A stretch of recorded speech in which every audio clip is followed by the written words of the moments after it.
Magandang oras mga kababayan, mga ka-Golden Boy. Meron tayong balikan dito na famous lines ni Digong, katulad ng pagsabi niya na ang Pilipinas ay probinsya ng China. Well, ang video na ito ay napakaiksi lang nito, 1 minuto lang, pero ito'y hahaba dahil sa bigyan natin ito ng reaksyon at hindi lang yan, atin i-break down sentence for sentence ang mga sinasabi ni Digong sa video na ito. Narito ang video, atin panoorin. Matakot ko. Sabi nila, they will not build.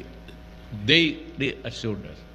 They will not build anything there sa Scarborough Shoal. Ayan, so unahin natin to ha.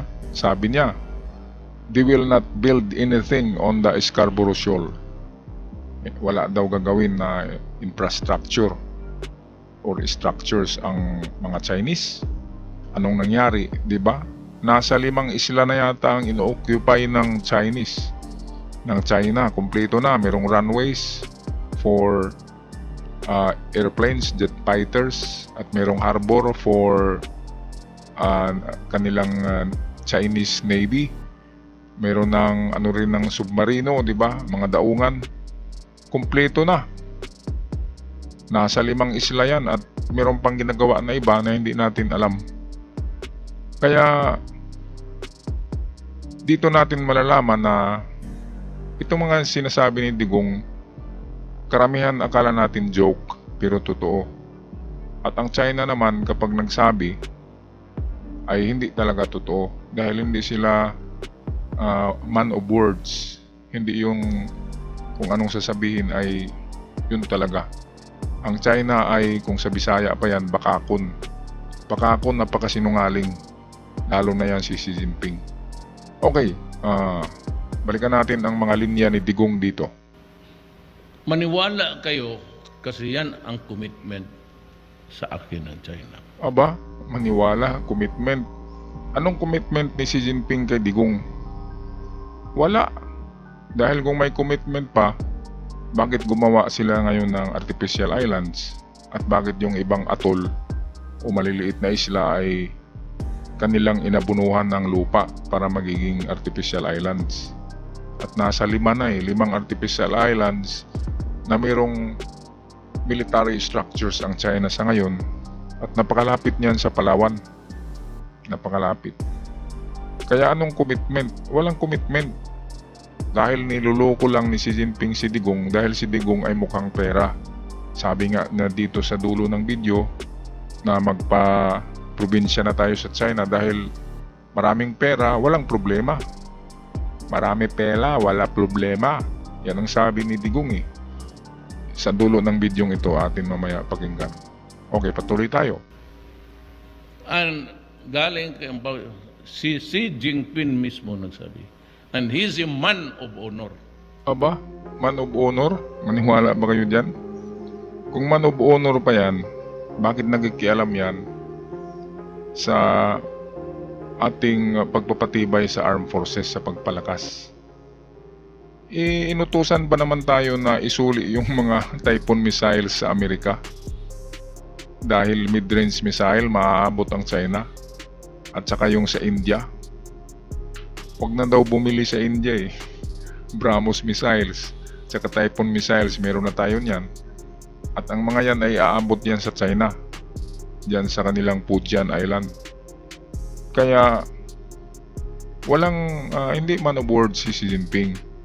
Ang tanging ano lang ni Xi Jinping, layunin, mission and vision ni Xi Jinping ay angkinin ang buong karagatan ng South China Sea at Philippine Sea at Sulu Sea, kasama yung karagatan ng Brunei. Sa Sulu Sea, Celebes Sea, inaangkin na yan ng China. At hanggang Australia di ba? Sa likod ng Pilipinas, nandoon yung Australia, military drill na rin ang China doon. Sa Australia, grabe. Talagang walang mga mudo. Walang respeto sa karagatan ng ibang bansa ang China. Kaya pala gumawa ng napakaraming barko. Kasi ang ambisyon nila pati Australia aatakihin nila in the future. Hindi lang Taiwan Pilipinas, pati ang mga dyan sa Vietnam, yung mga karatig bansa. Kaya itong pagsabi ni Digong dito, maiksi na video to pero ang laman nito ay napakalalim ang laman ng mga sinasabi ni Digong dito. Okay, patuloy tayo. Kaya nga sabi ko, why are you so sparing? Gusto ninyo, gawain na lang ninyo kaming province, Fujian, pati Philippine province of China. Ayan, pag hindi ninyo narinig ng mabuti yun, balikan natin Gawain na lang ninyo kaming province, Fujian, pati Philippine province of China. Ayan. Bakit ba palaging nabanggit ni Digong ang Fujian? Kasi ang Fujian province ay naroon ang University ni Digong. Ang pangalan ng university na yun ay Soledad University in China. I-search nyo sa Google kung hindi nyo alam mga kababayan. I-type nyo lang Duterte University in China. Lalabas yun, nasa Fujian. Lugar ni Alice Gu yan. Lugar ni Alice Gu ang Fujian, China. At nariyan ang kanyang university. Kaya magtaka tayo bakit pagdating ni Alice Gu dito at ng mga kapatid ni Alice Gu ay ang galing-galing magtagalog. Kuwang-kuha ang accent ng Tagalog. At alam nila ang kustumbre ng Pilipino dahil pala mayroong university sa China na nagtuturo ng Philippine culture and Philippine language and Philippine arts. Tinuturuan yung mga spy ng China na pumupunta dito, marunong nang magtagalog yan dahil sa university ni Digong doon. Bakit magtayo siya doon ng university? Di ba? Para turuan ba ang mga Chinese na mga sleeper cells, di ba? Ng China na dito tumira sa Pilipinas. Akala natin Pilipino kasi magaling magtagalog. Yun pala pure Chinese. Grabe. Grabe ang pagkipagkuntsaba ni Digong kay Xi Jinping. At ang ang kapalit ay kalupaan ng Pilipinas. Kawawa tayo kung hindi natigil ito. Hindi natigil itong mga Duterte na ito. Kawawa talaga ang Pilipinas. Yan ang katotohanan. Tapusin natin ang video mga kababayan. China. Di wala tayong problema. Maraming pera eh. Ano yun? Maraming pera Okay, balikan natin muli. Province of China. Di wala tayong problema. Gawain na lang ninyo kaming province, Fujian, pati Philippine province of China. Ayan, so nung nag-usap pala sila ni Xi Jinping, meron tayong video niya noon na pumunta siya ng China. Nagkampay-kampay sila ng wine glass ni Xi Jinping. Sumasaludo siya, sabi niya, ayaw ko na sa Amerika, sa'yo na ako makipag-partnership. Yun ang sabi ni Digong kay Xi Jinping. At yung mga usapang lalaki na tinatawag na gentleman's agreement, walang record yan kasi verbal lamang, verbal, salita lang. Walang makikita natin na pirma ni Digong dahil walang papilis. Verbal lamang ito. Pero kahit verbal yan ang pinagbasihan ni Xi Jinping ng kanyang pag-angkin ng mga teritoryo natin. Pati na Zambales inangkin Palawan inangkin, di ba? At nitong bago, Sulusi diyan sa south ng Pilipinas. Celebesi inangkin na rin yan ng China sa kanilang bagong Tendas Line. Tendas Line na magmula sa umpisa sa 9-dash line, nagiging 10-dash line na hanggang magiging 11, 12, 13, 14, 15 yan. At yan ay dahil sa akala nila kasi na ang Pilipinas ay talagang makadigong, pro Duterte, pro China ang Pilipinas dahil kay Digong.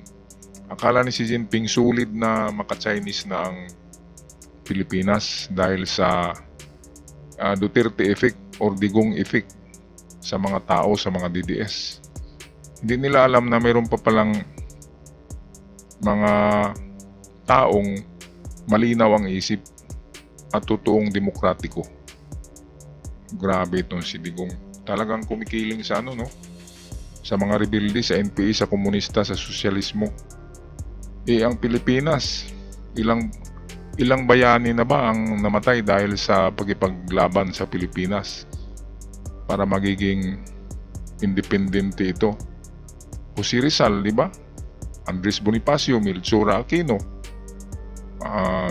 Diego Silang, Antonio Luna. Ang dami-dami na, di ba?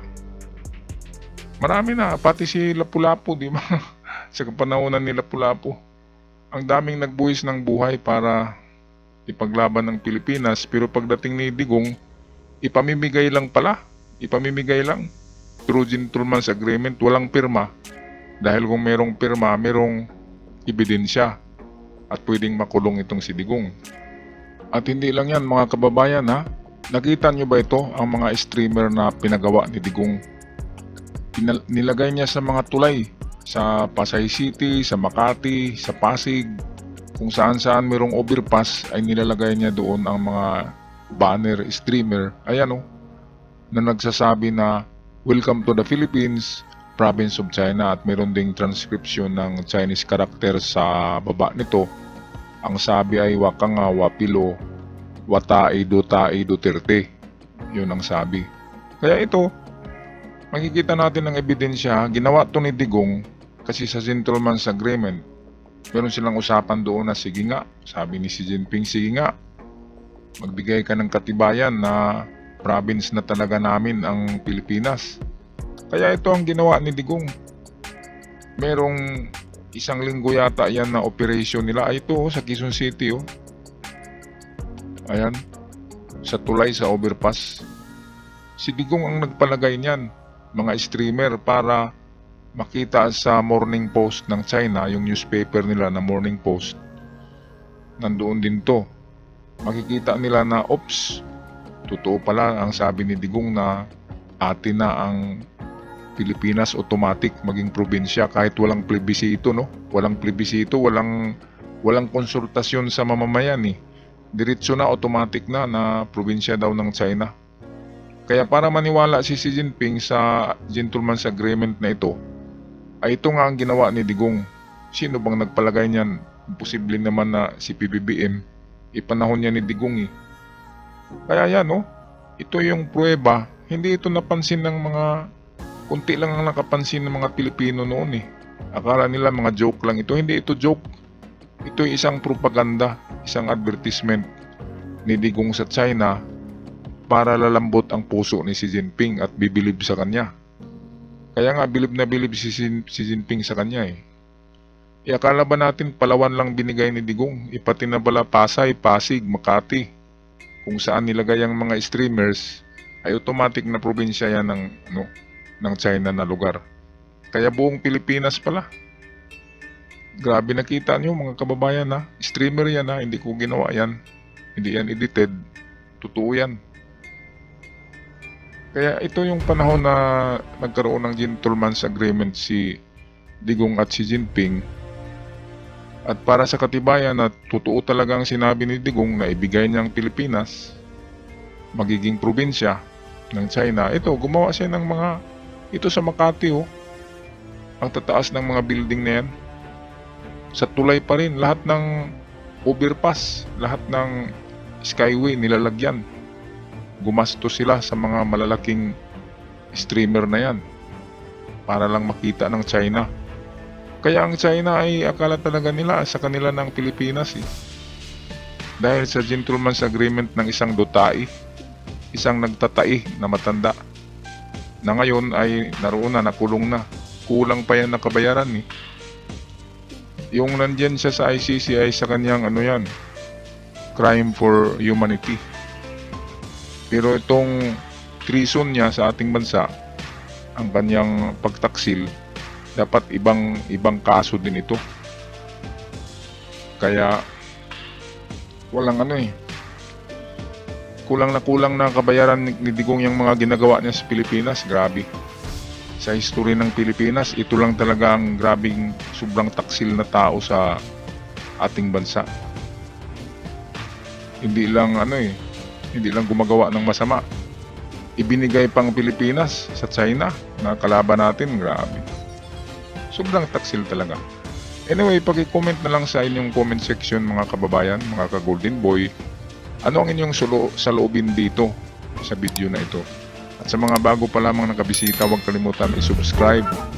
Malaking tulong at para naman malaman ng ating mga kababayan, pag-share sa ating video. Hanggang sa muli, paalam at ingat ang lahat.